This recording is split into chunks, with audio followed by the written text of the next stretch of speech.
वंदे मातरम। आज हम लोग लिटिल स्टेप का 13, 14 और 15 एक्टिविटी देखेंगे। एक्टिविटी 1, शेयरिंग स्वीट्स, मिठाई को शेयर करना, यानी जो मिठाइयाँ हैं उसको आपस में बांटना। 1 and 1 मेक 2, एक और एक मिलकर 11 होते हैं। 1 each for me and you, और एक मेरे लिए और आपके लिए है। 2 and 2 मेक 4, दो और दो मिलकर 4 होते हैं। 1 each and still 2 more, एक और still 2 more, और एक ज़्यादा है।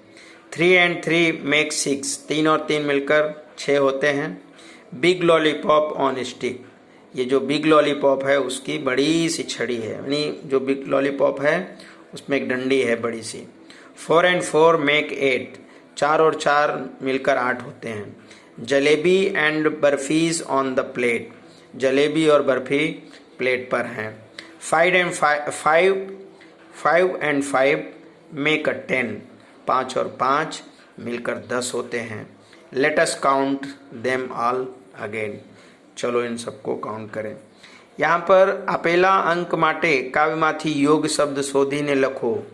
काव्यમાં ना होए तो शब्द તમારા શિક્ષકની પાસેથી જાણો, यानी इसमें जो काव्य में योग शब्द हैं आपको यहाँ पे लिखने हैं।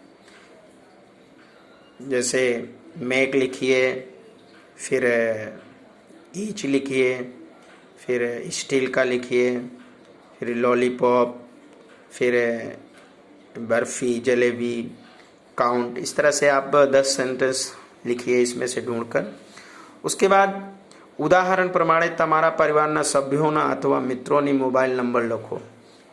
उदाहरण जैसे दिया है, यहाँ पर एक नंबर दिया है, जैसे इसको 2834711065, तो आप अपने भाई के, पापा के, मम्मी के या दोस्तों के जो मोबाइल नंबर हों आपको यहाँ और इस स्वरूप में लिखना है। तो बच्चों, इससे हम क्या सीखेंगे कि हम जो गिनती मोबाइल नंबर लिखा है तो उसका हम गिनती जो लिखी हुई है उसको हमें इंग्लिश में लिखना आ जाएगा। अब हम एक्टिविटी 2 करेंगे। इसमें लिखा है कि the class goes for picnic, यानी जो क्लास है वो पिकनिक के लिए जाती है। तो इसमें कहानी चलिए पढ़ते हैं। Let us go for picnic, यानी ये कहता है कि चलो भाई पिकनिक के लिए चलें। तो yes we want to go for picnic, तो सभी कहते हैं हाँ हम भी पिकनिक के लिए जाना चाहते हैं। फिर ये कैन, ये जो फिश है वो कहती है can we go for picnic please, क्या हम पिकनिक के लिए जा सकते हैं कृपया। Can we go for picnic, क्या हम पिकनिक के लिए चल सकते हैं प्लीज़। तो ये कहता है please teacher let us go for picnic, teacher चलो हमें पिकनिक के लिए चलें, चलिए टीचर प्लीज़ हमें पिकनिक के लिए ले चलिए। So the childrens of class 5 decided to go for picnic. अब यहाँ पर टीचर क्या कहती हैं, ओके लेट्स गो, ठीक है चलो हम पिकनिक चलते हैं। अब यहाँ पर सेंटेंस आया है कि so the children of class 5 decided to go for picnic. अब जब टीचर ने कह दिया कि हाँ ठीक है चलो हम पिकनिक के लिए चलेंगे, तो अब कक्षा 5 के सभी बच्चे यानी पिकनिक के लिए गए। अब आगे देखते हैं क्या है। ये देखिए बस है। दे टूक अ बस, उन्होंने एक बस ली।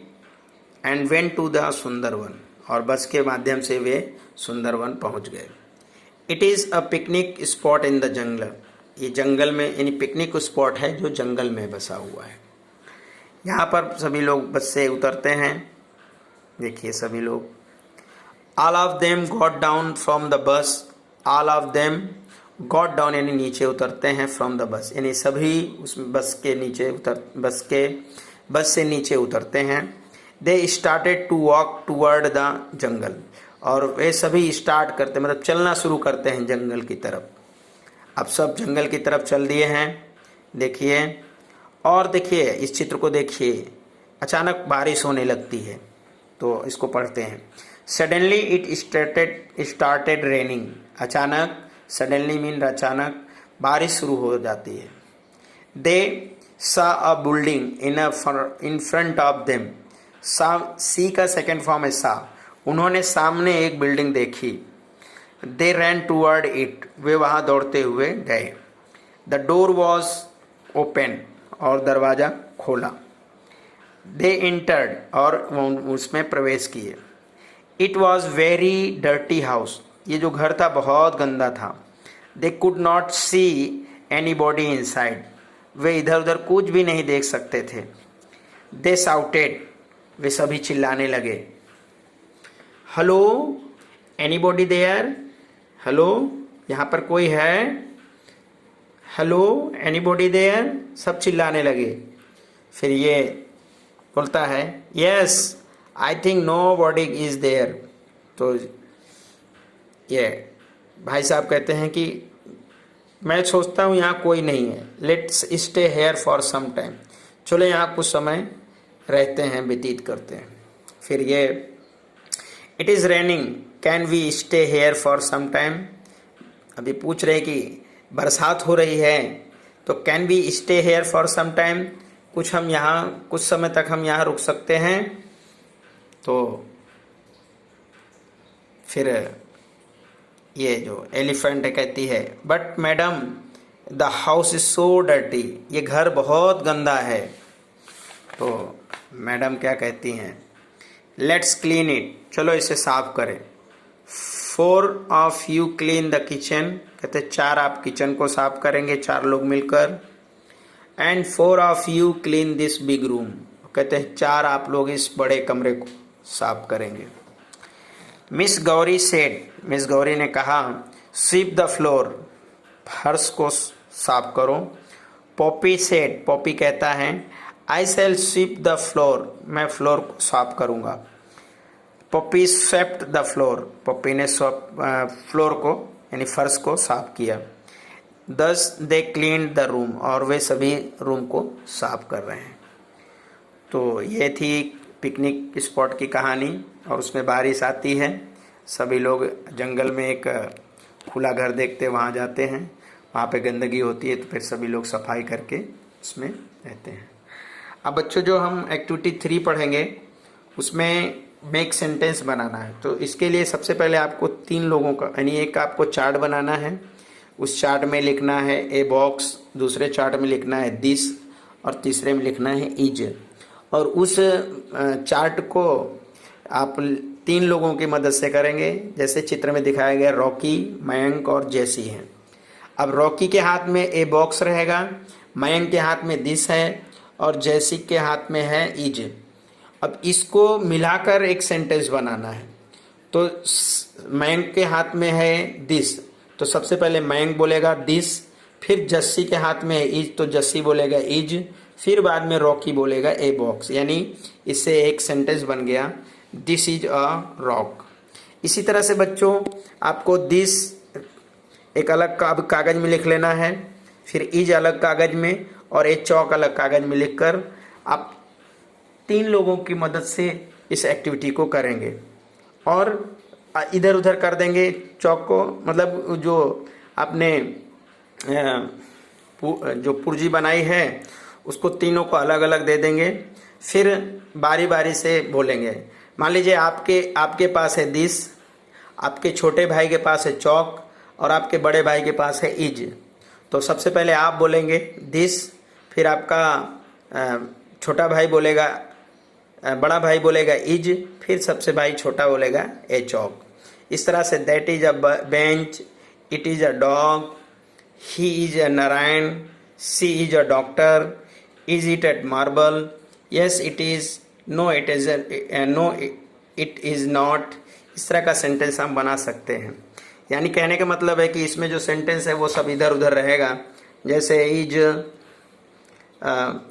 ए कार, फिर क्वेश्चन मार्क, और यहाँ इज रहेगा तो इज, फिर दिस रहेगा। ये जैसे देखिए जैसे इज है, ए कार किसी और के हाथ में है, और दिस और क्वेश्चन मार्क किसी और के हाथ में। तो ये पूरा सेंटेंस बनाना है तो पहले आएगा इज, फिर आएगा दिस, फिर ए कार, और क्वेश्चन मार्क। तो इस तरह से आपका सेंटेंस बनेगा। तो एक्टिविटी 3 भी आपको ऐसे ही करनी है। इसको आप 3 लोगों की मदद से करेंगे। यहाँ पर है days of the week. Oh what a fun to play a new game every day, come what may, marble on Monday, ladder on Tuesday, hopping on Wednesday, tip cat on Thursday, football on Friday, skipping on Saturday, cricket on Sunday, come with us to play, have a fun every day. यानी ये days of this week के बारे में कह रहा है। कहता है ओह अरे what a fun to play, कितना मजा आता है खेलने में। A new game every day, यानी प्रतिदिन नया गेम खेलने में बहुत आनंद आता है। कम व्हाट में, मार्बल्स ऑन मंडे, यानी आओ मार्बल मंडे को यानी सोमवार को मार्बल खेले कंची। लैडर ऑन ट्यूसडे, सीढ़ियों का जो गेम है सांप सीढ़ी वाला वो मंगलवार को। होपिंग ऑन वेडनेसडे, बुधवार को फुदकने वाला गेम।